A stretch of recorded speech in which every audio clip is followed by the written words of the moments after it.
Friends பாருங்கள், இது பேர் மூக்கிரட்டை கீரைன்னு சொல்லுவாங்க. இது ஒரு கீரை வகை தான். இதுவும் உடலுக்கு ரொம்ப நன்மை தரக்கூடிய ஒரு மிகச்சிறந்த கீரை மூக்கிரட்டை கீரை. இது எங்கள் வீட்டு தோட்டத்தில் வளர்ந்துருந்தது. இது மாதிரி நிறையவே இருக்குது.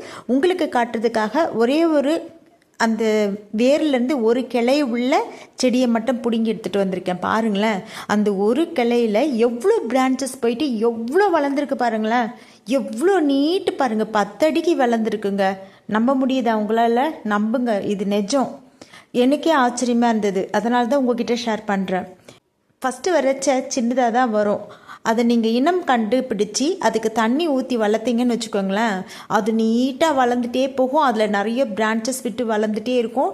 நம்மளும் அப்பப்போ அந்த இலைகளை, கீரை இலைகளை சிறுக சிறுக எடுத்து சேகரித்து நம்ம அடிக்கடி உட்கொண்டால் நமக்கு நிறைய நன்மைகள், நம்ம உடம்புக்கு நிறைய நன்மைகள் கிடைக்கும்னு நிறைய மருத்துவர்கள் சொல்கிறாங்கங்க. கல்லீரல், பித்தப்பை அதெல்லாம் குணமாக்குமா, ஆஸ்துமா நோயையும் குணமாக்குமா.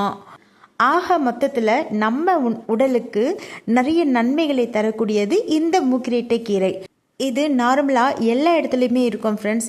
இதை நீங்கள் கொஞ்சம் டைம் ஒதுக்கி அதை டேக் கேர் பண்ணி வளர்த்து நீங்கள் யூஸ் பண்ணிங்கன்னு வச்சுக்கோங்களேன், நீங்களும் நல்லா பொலிவாக உடல் நலத்தோடு இருக்கலாம் ஃப்ரெண்ட்ஸ்.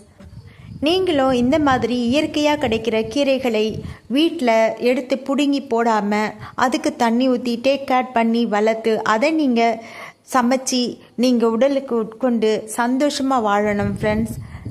வாழ்க வளமுடன், ஹாப்பியாக இருங்க. தேங்க்யூ.